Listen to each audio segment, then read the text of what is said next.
Hey there, welcome back to the SEO Bootcamp by Moz Academy. This is the Backlink Basics course, and in this lesson we'll be talking about how to evaluate links. Now, measuring the value of a link is essential because we want to understand what is worth my time, what's more valuable, who should I get a link from. If we have a massive list of relevant websites from which to acquire backlinks, we want to be able to analyze that list and prioritize. You know, our time and resources as SEOs and digital marketers is limited. And so we don't necessarily want to spend a lot of time getting backlinks from pages that won't really help our rankings. So it's good to learn how to analyze and measure the value of a link.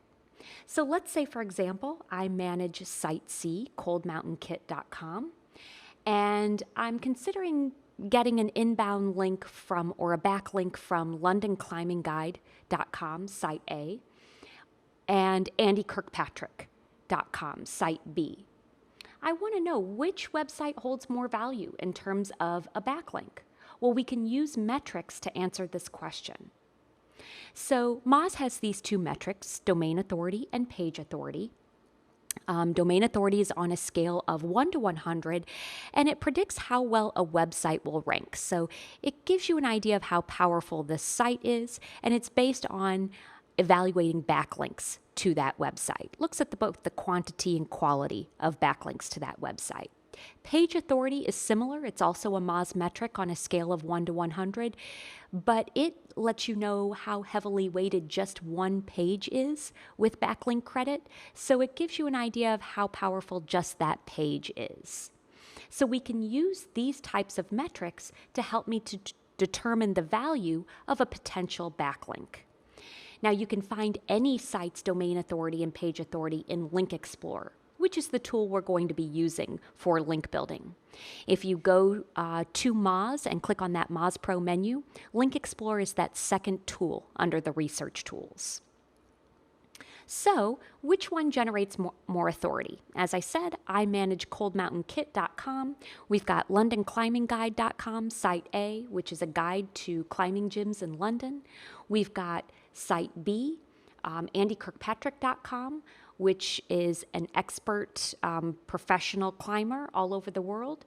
Now, without metrics, we could guess which site, A or B, that we think generates more authority, but why do that when we have some metrics?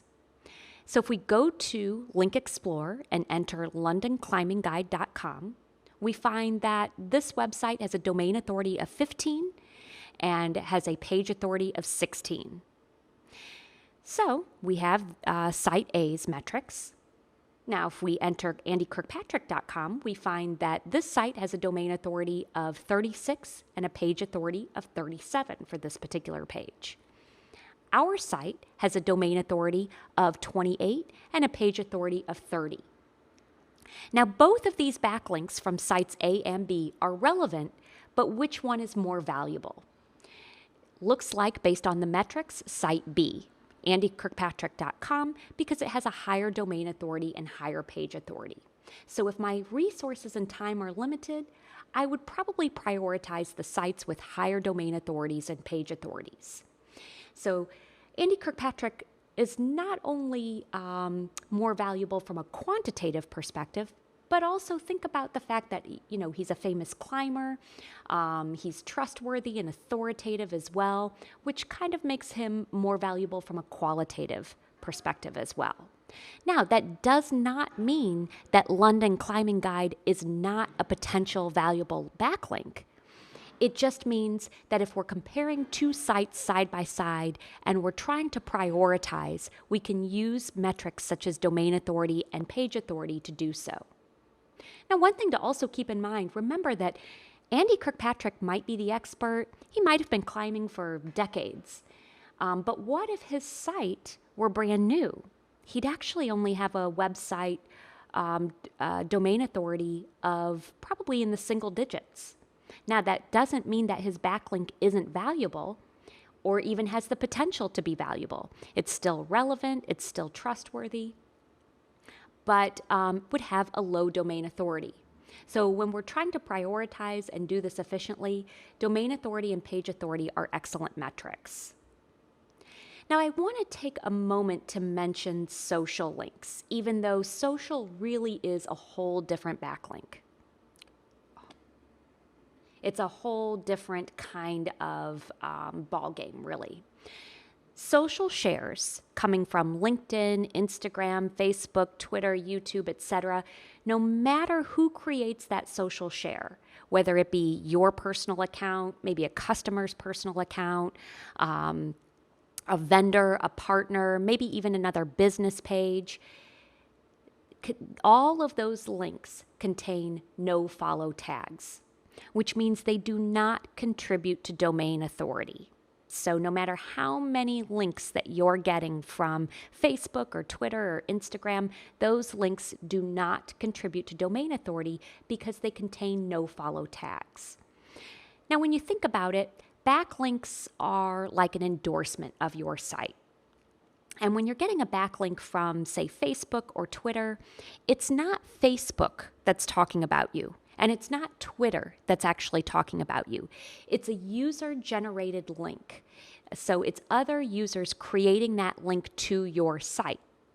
So these social media platforms automatically attach no follow to all of these links because they don't necessarily want to endorse every single website that their users link to.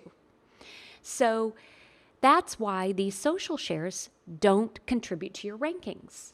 Now, that being said, correlating rankings and social signals has always been a little bit of a cat and mouse game.